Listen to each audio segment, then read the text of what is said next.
ጤና ይስጥልን የከበረ ሰላምታችን በመላው ዓለም ሆናችሁ ቃል ስፖርት ዩቲዩብ ቻናላችንን ለምትከታተሉ ውድ አድማጮቻችን ሁሉ ይድረስ ብለናል። ከእናንተ ከሆነ ቃል ስፖርት ዩቲዩብ ቻናል ለዚህም ሰዓት መርጠን ያሰናዳላችሁን ስፖርታዊ ጥንቅሮች በቅደም ተከተል እያዳረስናችሁ ቆይታ የምናደርግ ይሆናል። በመረጃ ሰዓታችን ቆይታ ስታደርጉ ላይክ፣ ሰብስክራይብ፣ ሼር እያደረጋችሁን እስከ ፕሮግራማችን ፍጻሜ ቆዩ። ቃል ስፖርት ዩቲዩብ ቻናል ለዚህም ሰዓት ከታማኝ የዜና ምንጮቻችን ያረጋግጥናቸውን ስፖርታዊ ጥንቅሮች ይዘን መተናል። ለአጋርነታችሁ ለአብሮነት ቆይታችሁ ስለምታበረታቱን የቃል ስፖርት ዩቲዩብ ቻናል ውድ ቤተሰብ ስለሆናችሁ ግን አመስግነን ነው የምንጀምረው። በመረጃ ሰዓታችን የተወሰኑ የአገር ቤት መረጃዎችን ልናካፍላችሁ ወደናል። በአውሮፓ የመረጃ ሰዓታችን ማድሪድ ቤት ትልቅ ዜና አለ፣ ታደምጡታላችሁ። ባርሴሎና ቤት ትልቅም ዜና ያልተጠበቀ መረጃ ይዘናል። በዝውውር ጉዳይ ነው ዛሬ የሚጠናቀቅ አንድ ትልቅ ዝውውር አለ። በአውሮፓ ዙሪያ እናነሷለን። ከዛ ውጪ በአጫጭር ስፖርታዊ መረጃችንም ለየት ያለ ጥንቅር እንዲሁ አሰናድተን ይዘን መተናል። በተወዳጁ የእንግሊዝ ፕሪሚየር ሊግ የመረጃ ሰዓታችን ዝውውሮችን እናነሳለን። የሚጠበቁ ድርድር ላይ ያሉ የተጠናቀቁና የተረጋገጡ መረጃዎችን በዝውውር ጉዳይ በፕሪሚየር ሊጉ እናካፍላችኋለን። በተለምዶ ቢግ ሲክስ ታላላቆቹ ክለቦች የሲቲው ኮከብ ገና የመጀመሪያ ቀን ጀምሮ ደስ ብሎኛል እያለ ነው።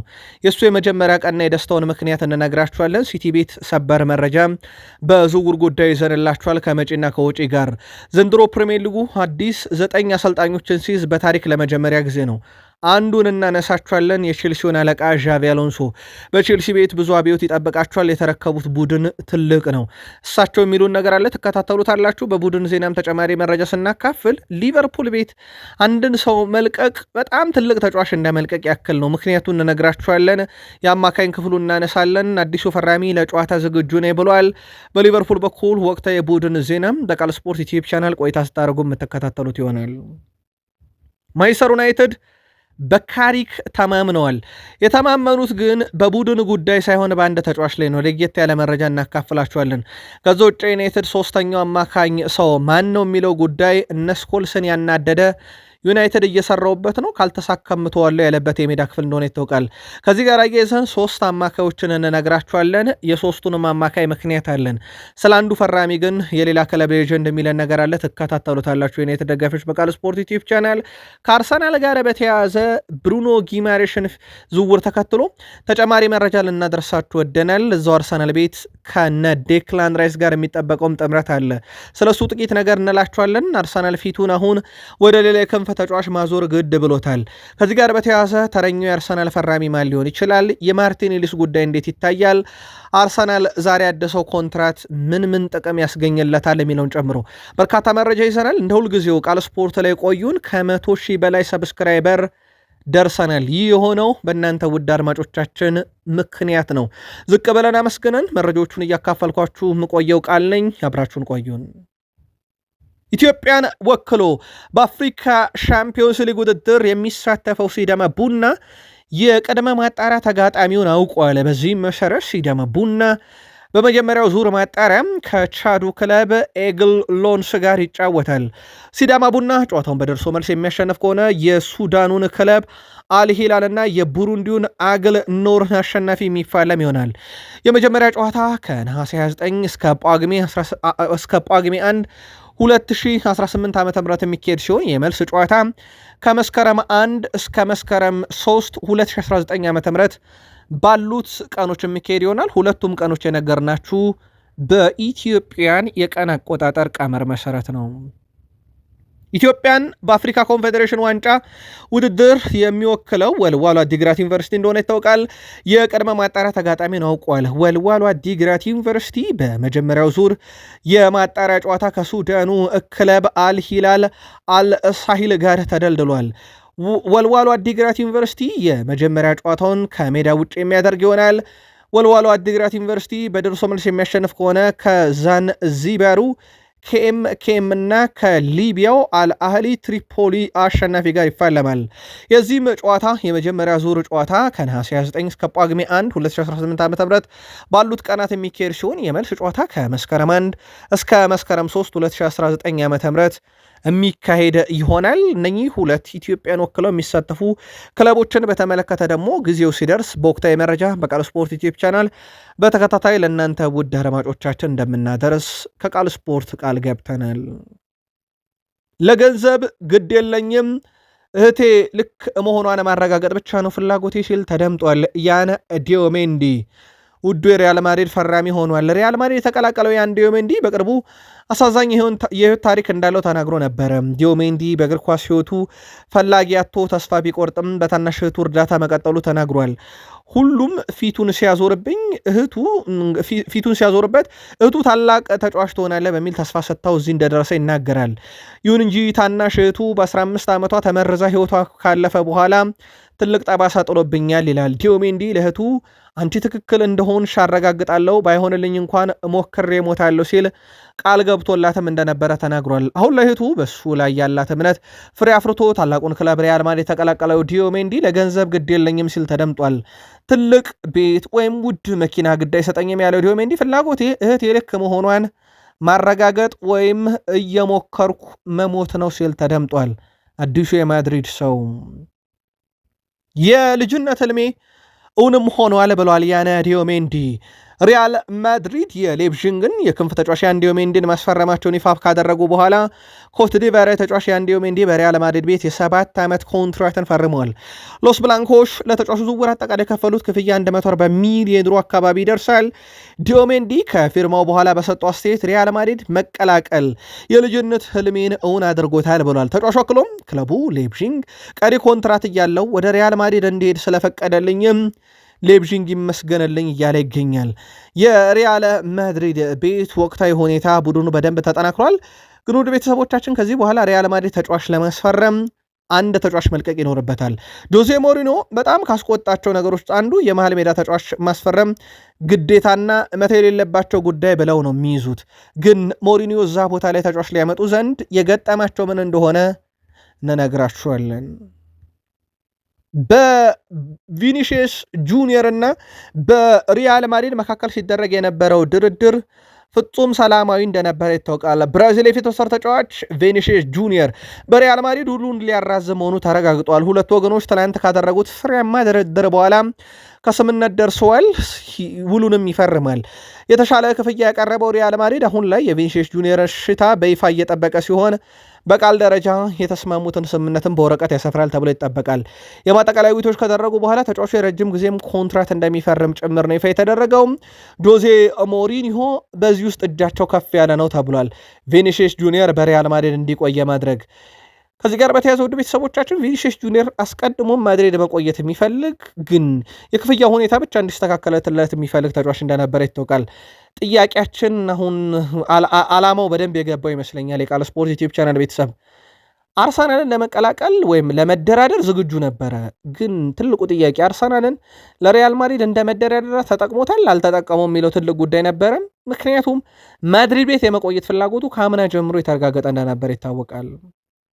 የካታላኑ ክለብ ባርሴሎና ስፔናዊን የማንቸስተር ሲቲ አማካኝ ሮድሪን የማስፈረም ፍላጎት እንዳላቸው ይፋ ከተደረገ በኋላ በርካታ መረጃዎች ሲወጡ ነበረ። ባርሴሎና በዝውውሩ ዙሪያ ከሮድሪ ተወካይ ጋር ይፋ ድርድርም አድርገዋል። ሌላኛው የላሊጋው ክለብ ሪያል ማድሪድ ሮድሪ ፈላጊ እንደነበረ ይታወቃል። ይሁን እንጂ የባርሴሎና ጮት ለሮድሪ የሚስማማ በመሆኑ ወደዛ ለማምራት ሊያዘነብል ይችላል የሚል መረጃ ሲወጣ ነበረ። ሰበር መረጃ ይዘናል፣ ሲቲ ቤት እንነግራችኋለን።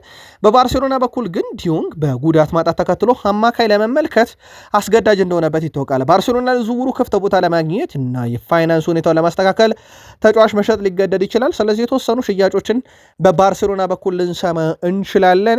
ከዚህ ጋር በተያያዘ የሮድሪ ፍላጎት ምንድን ነው? ማድሪድ ብቻ ወይንስ ልቡ ለባርሳም ክፍት ሆነ የሚለውን ጠብቁን። ዛሬ አንድ ትልቅ ዝውውር ይፈጸማል። ማግነስ ክሉች ከሞናኮ ወደ ፓሪስ ሰን ዠርሜን ዝውውሩን ያጠናቅቃል። በነገራችን ላይ ይህን መረጃ ስንነግራችሁ ክሉች በፓሪስ ይገኛል። የሕክምና ምርመራውን ሊያደርግ ማለት ነው። ምናልባት ከኬሊያን ምባፔ በኋላ ፓሪስ ሰን ዠርሜኖች ከሞናኮ የገዙት ሌላ በጣም አስደናቂ ተጫዋች ይሆናል። ተጫዋቹ በፓሪስ ሰን ዠርሜን ቡድን ውስጥም በቶሎ ገብቶ ጨዋታን ያደርጋል ተብሎ ይጠበቃል። በጣም አስደናቂ ጊዜ ነው። በነገራችን ላይ በሞናኮ ቤት ያሳለፈው 50 ሚሊዮን ዩሮ ሁለቱ ክለቦች ከስምነት የደረሱበት ነው። የሕክምና ምርመራውን ካደረገ በኋላ ፓሪስ ሰን ዠርሜን ዝውውሩን ይፋ ያደርጋል ተብሎ ይጠበቃል። ከዛ በኋላ ከፓሪስ ሰን ዠርሜን እነማን ይወጣሉ? በተለይም እነ ብራድሌ ባርኮላን ስንብት በፍጥነት እንዲሆን እነ ምባይን ሽያጭ በፍጥነት እንዲጠናቀቅ ሊያደርግ የሚችልም ትልቅ ዝውውር ነውና አዳዲስ ጉዳዮችን እየተከታተልን እንዲሁ ለእናንተ ውድ አድማጮቻችን የምናመጣላችሁ ይሆናል።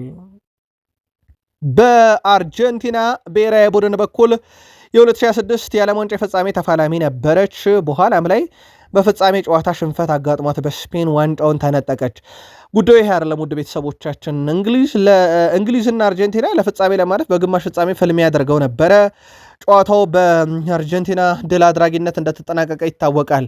ታዲያ ከዚህ ጋር በተያያዘ የአርጀንቲና እግር ኳስ ፌዴሬሽን ጁላይ 15 በሀገር አቀፍ ደረጃ የእግር ኳስ ቀን ተብሎ ይከበራል፣ ወይም የብሔራዊ ቡድኑ ቀን ተብሎ ይከበራል።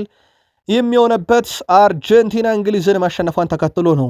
የፎክላንድ ደሴቶች ዛሬም ድረስ የኛ ናቸው የሚለው መፈክር የታየው አርጀንቲና ድል ካደረገች በኋላ ነው። በእንግሊዝና በአርጀንቲና መካከል ያለውን ይህንን ተቃርኖ አርጀንቲና በኳስ ሜዳ ላይ ረታ አሁንም የፎክላንድ ደሴቶች የኛ ነው እንዲሉ አድርጋለችና ጁላይ 15 በመጣ ቁጥር የብሔራዊ ቡድኑ ቀን ሆኖ እንዲታወጅ በአርጀንቲና እግር ኳስ ፌዴሬሽን ተወስኗል። ቃል ስፖርት ላይ ናችሁ ውዶቻችን። የተመራረጡ ስፖርታዊ ጥንቅሮችን እያጋራናችሁ እንገኛለን። ከተወዳጁ የእንግሊዝ ፕሪሚየር ሊግ ወዳገኘናቸው የዕለቱ ጥንቅሮች ደግሞ እንሻገር። ላይክ፣ ሰብስክራይብ፣ ሼር እያረጋችሁን እስከ ፕሮግራማችን ፍጻሜ ከኛ ጋር ቆዩ ብለናል። በተወዳጁ የእንግሊዝ ፕሪሚየር ሊግ ዝውውርን እናስቀድማለን። ኒካስል ዩናይትድ በዝውውር መስኮቱ ላይ በስፋት ይሳተፋል። በእርግጥ ለኒካስል አስገዳጅ ነው። በርካታ ኮከቦቹን አጥቷል። ላብነት ያክል ብሩኖ ጊማሬሽ የቅርብ ጊዜ ትውስታ ነው። እሱን ለመተካት የቤኔፊካውን የአማካይ ስፍራ ተጫዋች ሪቻርድ ሪዮስን እየተመለከተ ይገኛል። 45 ሚሊዮን ተጠይቆበታል። ናፖሊ ሌላኛው ይህንን ኮሎምቢያ ተጫዋች ፈላጊ ነው። ኒካስል ዩናይትዶች እነ ሉካስ በርግቤል፣ ቪክተር ፎልት፣ እንደ ፍሌክስ ሚሸሉ ተጫዋቾችንም በአማራጭነት ይዘው እየተንቀሳቀሱ እንደሆነ ይታወቃል። እንደ ፉትቦል ኢንሳይደር ዘገባ ከሆነ በኒካስል በኩል ብሩኖ ጊማሬሽን ለመተካት የሚደረገው ጥረት አሁንም ተጠናክሮ ቀጥሏል። ኒካስል በገበያው ላይ ደግሞ አሁንም ያቀረባቸው ተጫዋቾች አሉ። ለአብነት ያክል እንደ ኒክ ቮልትሜድ ያለ ተጫዋች በዚህ ክረምት ክለቡ ሊለቅ የሚችልበት በጣም ሰፊ እድል አለ። በእርግጥ የባየር ሞኒኩ ዳይሬክተር ይህ ተጫዋች ሲመጣ ኒካስል ተሳስቷል ብለው ነበረ። አሁን ኒካስል የሚሸጠው ከሆነ በጣም አነጋጋሪ ይሆናል። ለማንኛውም ኒካስል ዩናይትድ ይህን ተጫዋች የሚሸጠው ግን እንደሚቀርብለት ገንዘብ ይወሰናል። እስከ 65 ሚሊዮን ዩሮ ለተጫዋቹ ይፈልጋሉ። አስቶን ቪላ፣ አትሌቲኮ ማድሪድ፣ ቦሩሲያ ዶርትመንድ በዋነኝነት ይህንን ተጫዋች ፈላጊ ናቸው እየተባለ ይገኛል። ከበርካታ ታላላቅ ክለቦች ጋርም በወኪሉ በኩል ስሙ ሲነሳ ነበረ። ግን አሁን ላይ አንድም ይፋዊ ጥያቄ ያቀረበ ክለብ ባይኖርም በኒካስል ዩናይትድ በኩል ግን አጥቂያቸው ኒክ ቮልትሜድን እንደሚቀርብላቸው ገንዘብ ተመርኩዞ ሊሸጡት ይችላሉ። ኢሳክን ለመተካት ነበር ያመጡት። በወቅቱ ይህን ተጫዋች ለማስፈረም ከኒካስል በላይ ጠንካራ ስራ ሲሰራ የነበረው ባየር ሙኒክ እንደነበረ ይታወቃል። ግን ከስቱትጋርት ጋር በሂሳብ አልተስማሙም። በኋላም የተጠየቀውን ሁሉ ከፍሎ ኒካስል እንዳመጣው የሚዘነጋ አይደለም።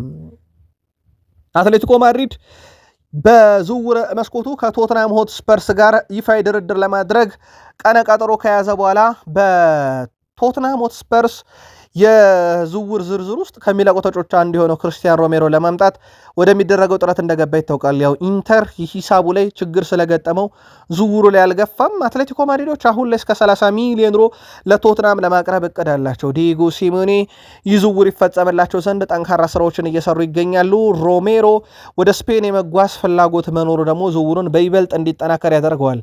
አትሌቲኮ ማድሪዶች የበርካታ ተጫዋቾችን ሽያጭ ከዛ በፊት ያከናውናሉ ተብሎ ይጠበቃል። በጉዳዩ ላይ በቃል ስፖርት ዩቲዩብ ቻናል በማለዳው ጥንቅራችን ወይም ከዚህ ዜና በፊት በለቀቅነው ዜናችን ላይ እነማንን ሊሸጥ ከገበያ አወጣቸው በሚል ጉዳይ ላይ የአትሌቲኮ ማድሪድንም ተሰናባሽ ተጫዋቾች እንዲሁ አድረሰናችሁ እንደነበረ የሚዘነጋ አይደለም። ሲሾም ተደስቻለሁ ያለን ሴሜኒዮ ነው። የማንቸስተር ሲቲው የክንፍ አጥቂ ሴሜኒዮ ከኤንዞ ማሬስካ ጋር መስራትን በተመለከተ ገና ሲሾም ጀምሮ ነው የተደሰትኩት ብሏል። ምክንያቱ ደግሞ ቼልሲን ሲያሰለጥን በነበረ ሰዓት ማሬስካ ለክንፍ ተጫዋቾች ከፍተኛ ግምት የሚሰጥና በጣም ትልቅ ነፃነት ይሰጣቸው ነበር ለቼልሲ ክንፍ ተጫዋቾች። እናም ይህ ሰው ሹመቱ በቼልሲ ሲጸድቅ እንደኔ የተደሰተ የለም ብሏል። አንድ ለአንድ በእግር ኳስ ሜዳ ላይ ጥሩ ሁኔታዎችን በጥሩ ሁኔታ መፈጸም እችላለሁ፣ ወደፊትም ማጥቃት እችላለሁ። ይህ ይሆን ዘንድ የማሬስካ ሲስተም ያግዘኛልና የእሳቸው ሹመት እንደሰማሁት ነበር ያስደሰተኝ ብሏል። በነገራችን ላይ ኤንዞ ማሬስካም ከስኳድ ዴብዝ ጋር በተያያዘ አሁን ያለው ቡድን ጥንቅቅ ያለ ነው። ነገር ግን የተወሰኑ ለውጦችን ማድረግ ሳይሆን የተወሰኑ መተካቶችን ሊያስፈልገን ይችላል። በቡድን ውስጥ በጣም ወሳኝ የተባሉትን ቤርናንዶ ሲልቫን፣ ስቶንስን፣ አኬን አተናል። የተወሰነ ነገር ማድረግ ይኖርብናል፣ ግን አሁን ያለው ቡድን ፈርሶ የሚሰራ አይደለም ብለዋልና ባሉት ተጫዋቾችም ደስተኛ ናቸው እያሉ ነው። አንቶኒዮ ሴሜኔ ደግሞ በሳቸው ገና ቼልሲ ሳሉ በነበራቸው ጨዋታ ፍልስፍና አሁን ሲመጡ ደስተኛ ነኝ ብለዋል። ዛሬ ትልቁ ዜና ሮድሪ ለባርሴሎና በሩን ወለል አድርጎ መክፈቱ ነው። ሮድሪ ባርሴሎናን ለመቀላቀል ፍቃዱን ሰጥቷል። ወደ ቤተሰቦቻችን በጣም ያልተጠበቀ ይመስላል። ምክንያቱም ሮድሪ ሲቲን የሚለቀው ለባርሴሎና ሳይሆን ለሪያል ማድሪድ ብሎ እንደነበረ የተረጋገጠ ቃል በቃል ልናስታውሳችሁ ከወደድን ሮድሪ ለአትሌቲኮ ማድሪድ መጫወቴ ለሪያል ማድሪድ እንዳልጫወት አያደርገኝም ወይም እንድጫወት አያግደኝም እና ችግር የለውም ብሎ እስከ መናገር የደረሰ ነበረ። በኋላ ማድሪድ በጣም ዘገየበት። ማድሪድ ብዙ እርምጃ ሊሄድለት አልቻለም።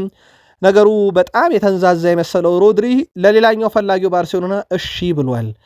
ታዲያ ለመጀመሪያ ጊዜ ሮድሪ ባርሴሎናን ለመቀላቀል ሲስማማ ሪያል ማድሪድ እና በሲቲ በኩል ግን በቀጣይ ድርድሮች ሊደረጉ ይችላሉ ተብሎ ግን ይጠበቃል። ባርሳ ነገሮችን በጣም በጥንቃቄ እየተከታተለ ነው ተብሏል። ባርሴሎና በቀጣይ ቀናቶችም ሲቲን በተጫዋቹ ዝውውር ጉዳይ ላይም የማነጋገር ይፋ ፍላጎት አላቸው። ሮድሪ ልቡን ለከፈተለት አሁናዊ ባርሴሎና ወይንስ አስቀድሞ ህልሜ ነው ላለው ሪያል ማድሪድ? ሁለቱ ኃያላን ከሲቲ ደጅ ሰሞኑን ይፋጠጣሉ። ሲቲ የኃያላኖች የድርድር ማዕከል ይሆናል ማለት ነው። የሲቲ ነገር ኦልሞስት ቆይታው እያከተመለት እንደመጣ ግን ግልጽ የሚያደርግ ጉዳይ ይመስላል። ማንቸስተር ሲቲ እና ማርሴ የግብ ጠባቂውን የጀርሜውን ሩሊን ዝውውር አስመልክቶም በቃል ደረጃ ስምምነት አላቸው። አርጀንቲና የግብ ጠባቂ ወደ ማንቸስተር ሲቲ ለማምራት አስቀድሞ ፍቃዱን ሰጥቷል። ነገር ግን በዝውውሩ ዙሪያ ከማርሴ ወኪሎች ጋር ሊያያዙ የሚገቡ ትንሽ ዝርዝር ጉዳዮች እንደሚቀሩና እነኚህ ጉዳዮች እንደተጠናቀቁ ሲቲ የጄምስ ትራፎርድ ተተኪ በማድረግ አርጀንቲናን ግብ ጠባቂ የግላቸው ያደርጋሉ። ሩኒን ዝውውሩ ይጠናቀቅ ዘንድ አሁንም በጉጉት እየጠበቀ እንደሆነ ነው የአርጀንቲና መገናኛ ብዙሃንም ይፋ ያደረጉት። ዘንድሮ ፕሪሚየር ሊጉ 9 አዳዲስ አሰልጣኞችን ይዟል። ከዚህም በኋላ ይቀጥላል። ሌላ ጉዳይ ሆኖ ሳለ ግን ሪካርዱ ተሰብሯል። ከፍተኛው ሪካርድ የነበረው በፈረንጆች አቆጣጠር 2016-17 8 አሰልጣኞችን በአዲስ መልክ ይዞ የጀመረው ሊግ ነበረ። 1995-96-7 2012-13 6 ነበረ። አሁን 9 ደርሷል። ከዚህ ውስጥ አንዱ ዣቪ አሎንሶ ናቸው። ዣቪ አሎንሶም በቼልሲ ቆይታቸው እንግዲህ ገና በአቋም መፈተሻ ጨዋታ የሚገመገም ነው። አንድ አድማጫችን ከሰው ሰራሽ አስተውሎት ጋር ያደረገውን ውይይት ጭምር በሀሳብ መስጫ ሳጥናችን ላይ ለጥፎልን ነበረ። በሙያ ውስጥ ብዙ ጠባሳዎች የሉም፣ አንዳንድ ጠባሳዎች ግን ሊኖሩ ይችላሉ። ግን እነኛ አስተማሪ ናቸው። በማድሪድ ስጀምር እንደነበረኝ ሁሉ ይህንን ቀጣይ ደረጃ ለመድረስ አሁን በቼልሲ ቀጥለዋለሁ ብሏል። እሳቸው በቼልሲ ትልቅ ነገር ለማድረግ ተዘጋጅቻለሁ ብሏል። በዚህ ክረምት አንዱ ከተደነቁበት ነገር በተለይም ቼልሲ የትኛውም የአውሮፓ መድረክ እንደማይሳተፍ እያወቁ ተቀላቀሉ። ያ ብቻ አይደለም፣ ሞርጋን ሮጀርስ ያለን ተጫዋች አሳምነው አመጡ። አሁን የቀራቸው ነገር ደግሞ የቼልሲ ደጋፊዎችን ሜዳ ላይ ማሳመን ብቻ ነው። ቃል ገብተዋል። ዣቪ አሎንሶ ቀጣይ በቼልሲ ቤት በማድሪድ የጀመርኩትን ቼልሲ ጨርሰዋለሁ እያሉ ይገኛሉ። ሊቨርፑል በዝውውር መስኮቱ አንዳንድ ተጫዋቾችን መልቀቅ በብዙ ዋጋ ሊያስከፍለው ይችላል። ለአብነት ያክል ባለፉት 3 የውድድር ዓመታት ለሊቨርፑል ብዙ የግብ አስተዋጽኦ ያለው ሳላ ነው፣ ለቆታል። ሉዊስ ዲያዝ 3ኛው ሰው ነው፣ ለቆታል። ዶሚኒክ ሶቦስላይ አማካይ ነው። አሌክስ ማካሊስተር አማካይ ነው። 2ኛ ላይ ያለው ኮዲ ጋክፖ ነው። ኮዲ ጋክፖ አሁንም በቶትናም ሆትስፐርስ በኩል በስፋት እየተፈለገ ነው። ሊቨርፑል ይህን ተጫዋች መልቀቅ ማለት ቡድን ውስጥ ከፍተኛው 2ኛ የግብ አስተዋጽኦ ባለቤትን ባለፉት 3 ዓመት መልቀቅ ነውና ዋጋ ሊያስከፍለው ይችላል። ምንም ጥያቄ የለውም። አሁን ባለው ሂደት በሊቨርፑል በኩል ዝውውሩን ፍቃድ አልሰጠም። በቶትናም በኩል ግን ተጫዋች ለማሳመን ጥረታቸውንም እንደቀጠለ ይታወቃል። ዶሚኒክ ሶቦስላይ ህልሜን ለማሳካት ሁሉንም ነገር አደርጋለሁ፣ በእግር ኳስ ላይ እና በዚህ የመሳሰሉ ነገሮች ላይ ብቻ ማተኮር አለብኝ። በእርግጥ እንቅፋቶች ይኖራሉ፣ ነገር ግን በሊቨርፑል የተሰጠኝ ሁሉ ለማሳካት ወይም የሚጠበቅብኝ ለማድረግ ዝግጁ ነኝ ሲል ተደምጧል። በቀጣይ ውድድር ዓመት ከሚጠበቁ ተጫዋቾች አንደኛው ነው። በተጠናቀቀው የውድድር ዓመት ምርጥ ነበር። ሌላው በሊቨርፑል የሚጠበቀው አዲሱ ፈራሚ ቪክተር ሙኒዝ ነው። ጥሩ ሁኔታ ላይ ነኝ፣ በልምምድ ሆነ በጨዋታ ውስጥ ራሴን ለማረጋገጥ በጣም ጓጉቻለሁ። በአሜሪካ ከስፔን ብሔራዊ ቡድን ጋር ያደረግኳቸው የልምምድ ክፍለ ጊዜዎች በጣም ጥሩ ነበሩ። አሁንም ያን ሪትም መቀጠል እፈልጋለሁ። ወደዚህ ለመምጣትም ወይም ዋናው ቡድን ለመጫወት ጓጉቻለሁ ብሏል ቪክተር ሙኒዝ። በቀጣይ ሊቨርፑል ከሞናኮ ጋር በሚያደርገውም ጨዋታ እድሉ ከተሰጠው ለመጫወት ዝግጁ መሆኑን አሳውቋል። በመጀመሪያ 11 ውስጥም ካካተቱኝ ዝግጁ ነኝ፣ ለመጀመር በጣም ጓጉቻለሁ ብሏል። በሊቨርፑል ሊቨርፑል ቪክተር ሙኒዝ ከስፔን ስኬት በኋላ ያለውን የማሸነፍም ጉጉት እንዲሁ የተጠናከረ መሆኑን ገልጿል። አንድ አድማጫችን ግን ቪክተር ሙኒዝ በመኪና አደጋ ህይወቱ ያለፈውን የቀድሞ የሊቨርፑል ኮከብ ጆታን እየመሰለኝ ነው ብሏል። በመልክ ነው በጨዋታ እንቅስቃሴ የሚለውን ግን ጻፍልን። ማንቸስተር ዩናይትድ በማርከስ ራሽፎርድ ሁኔታ ዙሪያ ከአሰልጣኝ ማይክል ካሪክ ጋር ተስማምቷል። ካሪክ እርሶ እንዳሉት ይሁን በሚል ማለት ነው። እንግሊዝ አሰልጣኝ ተጫዋቹ በቀጣይ ውድድር ዓመት በክለቡ እንዲቆይ ፍላጎት እንዳላቸው አሳውቋል። በእርግጥ ሁልጊዜም እንግሊዛውያን ላይ አንድ የሚነሳ ነገር አለ። እንግሊዛውያን የራሳቸውን ነገር ከፍ ማግነን ይወዳሉ ይባልላቸዋል ከሚዲያቸው ጀምሮ። በእርግጥ የእንግሊዝ ሚዲያዎች አብዛኞቹ በዩናይትድ ደጋፊነት የሚጠረጠሩ እንደሆኑ እነ ሰርጂዮ ኩናጌሮ በሄርንበት ሁላ ብለው ማረጋገጫ ምስክርነት የሰጡበት ጉዳይ ነው። ሌሎች ደግሞ እንደ ጋዜጦች ያሉ ሁኔታዎች ጋዜጦችን የሚከታተሉ በርካቶች ደግሞ የጋዜጠኞች የሀብት ምንጭ ዩናይትድን መዘገብ መባሉ እንግሊዝ ውስጥ የሚዘነጋ አይደለም። እንግሊዛዊ ማይክል ካሪክ እንግሊዛዊን ራሽፎርድ በዩናይትድ አነግሳለሁ ብሏል። ቂም የያዙበት እነ ኦማር ቤራዳ እነ ጄሰን ዊልኮክስ እንግሊዛዊ አሰልጣኝ ካሪክ እንዳሉት ይሁን ብለው ፍቃድ ሰጥተዋል። ካሪክ ይቆይ ማለቱን ተከትሎ በዩናይትድ የመቆየት ዕድሉ በጣም ሰፊ ሆነዋል። ማንቸስተር ዩናይትድ ከምንም በላይ ሶስተኛው አማካይ ይጠበቃል። በማንቸስተር ዩናይትድ የበርንማውዙ አማካይ ታይለር አዳምስ አሁንም በዝርዝር ውስጥ እንዳለ ይታወቃል። ተጫዋቹ በግል ዩናይትድን የመቀላቀል ፍላጎት አለው። በበርንማውዝና በዩናይትድ መካከል ይፋ ድርድር ባይደረግም ዩናይትድ በአማራጭነት የያዘው ነው። ግን ዩናይትድ በዝውውር መስኮቱ ላይ ከያዛቸው አማራጮች ውስጥ አንዱ መሆኑ የሚዘነጋ አይደለም። ምናልባት የማኑ ኩኒ ነገር በተወሰነ መንገድ ዩናይትድ ዝግ ያለበት ነው። ከዝውውር ሂሳቡ ጋር በተያዘ ብቻ አይደለም። የማኑ ኩኒ የጉዳት ታሪኩም በጣም አሳሳቢ ነው ተብሏል። ምናልባት በበርንማውዝና በዩናይትድ መካከል ግን ድርድር ካለ በበርንማውዝ በኩል እስከ 50 ሚሊዮን ፓውንድ ይፈልጋሉ። ዩናይትድ እስከ 35 ሚሊዮን ፓውንድ በቅድ ውስጥ ይዞታል። ታይለር አዳምስን ወደ ቡድኑ ለማምጣት ቤን ጃኮብስን የመረጃውን ሁኔታ በደንብ አረጋግጦታል። ሌላ ዩናይትድ ቤት በአማካኝ ዝርዝር ውስጥ ተይዞ የሚጠበቀው ተጫዋች በፉልሃም ቤት እየተጫወተ የሚገኘው አማካኝ የሰፍራው ተጫዋች በዩናይትድ ምናልባት ሶስተኛው አማካይ ሊሆን ይችላል፣ ሳንደር በርግ። ዩናይትድ ተጫዋቹ ለማስፈረም ከፈለገ ለኖርዌይ አማካይ እስከ 40 ሚሊዮን ፓውንድ መክፈል ይጠበቅበታል። በዝርዝር ውስጥ አለ። ይፋ ድርድር ግን አልተካሄደም። በማንቸስተር ዩናይትድ ዝርዝር ውስጥ አለ።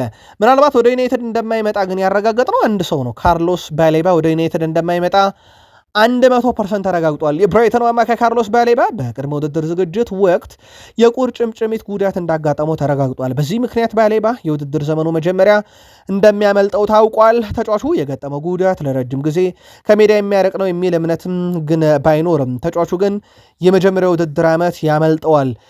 ካርሎስ ባሌባ በቅርብ ወደ ሜዳ ቢመለስም ዩናይትድ ግን በዚህ ምክንያት ዝውውሩ ላይ ገፍቶ አይሄድም። በእርግጥ አስቀድሞም ዩናይትድ በብራይተን በተጠየቀው ገንዘብ ምክንያት ከአምና ጀምሮ በፍላጎት ደረጃ እንጂ በዝውውሩ ላይ እየተሳተፈ እንዳልሆነ ይታወቃል። የቀድሞ የቼልሲ ናይጄሪያዊ ፈርጥ ጆን ኦቤ ሚካኤል በግሉ ሚዲያ ላይ በርካታ ትንታኔዎችን፣ ሀሳቦችን ያጋራል። በብዛት ስለ ቼልሲ ነው።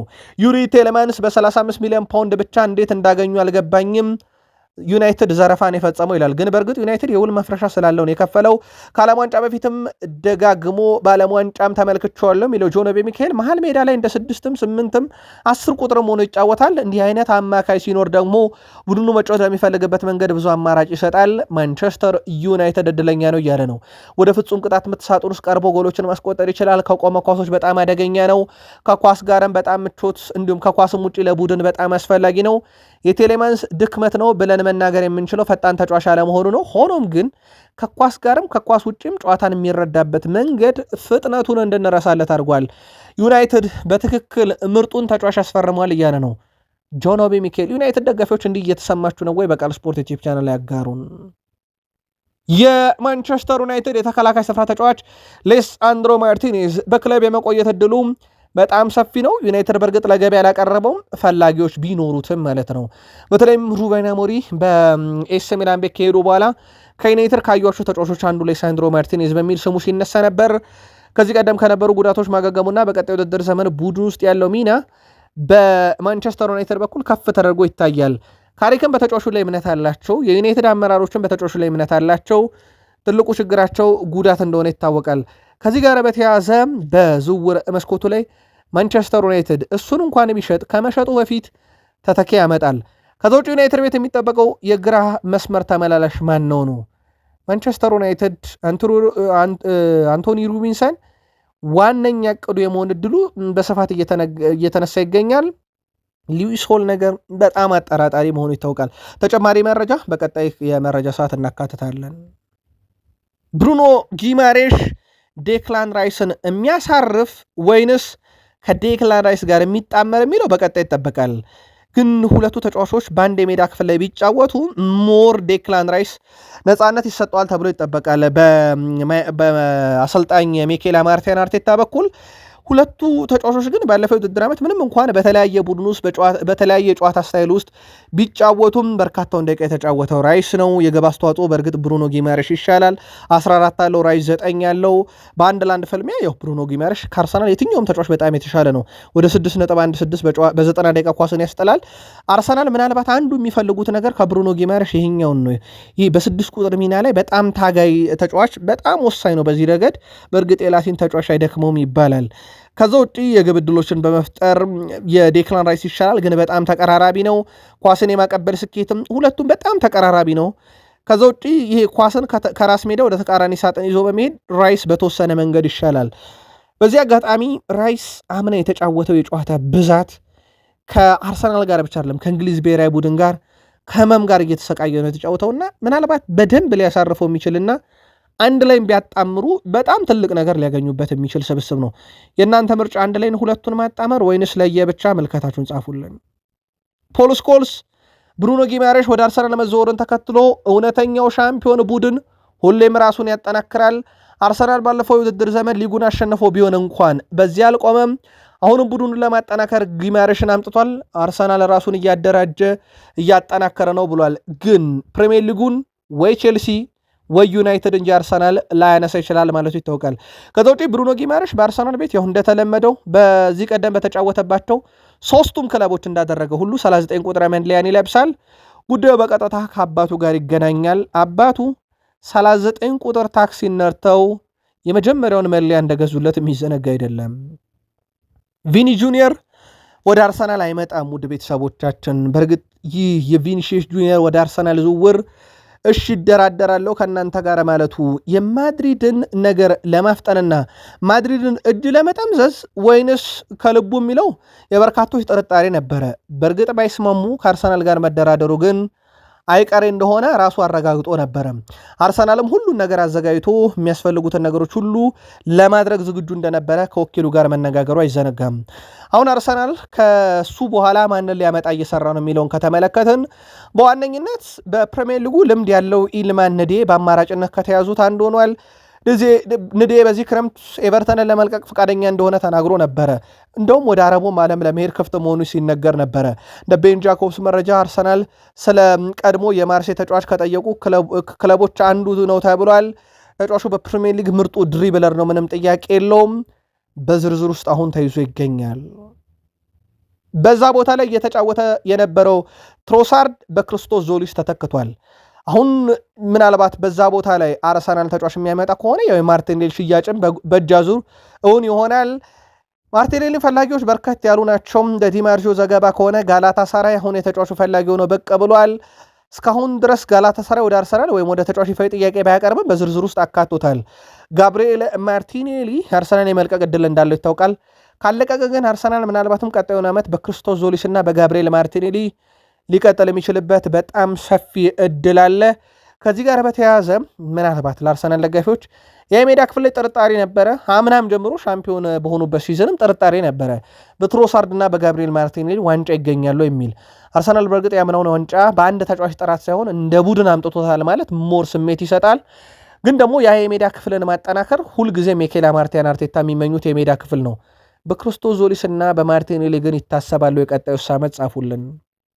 የሰሜን ለንደኑ ክለብ አርሰናል ከአጋር ድርጅቱ ጋር ያለውን የውል ስምነት ማደሱን አስታውቋል።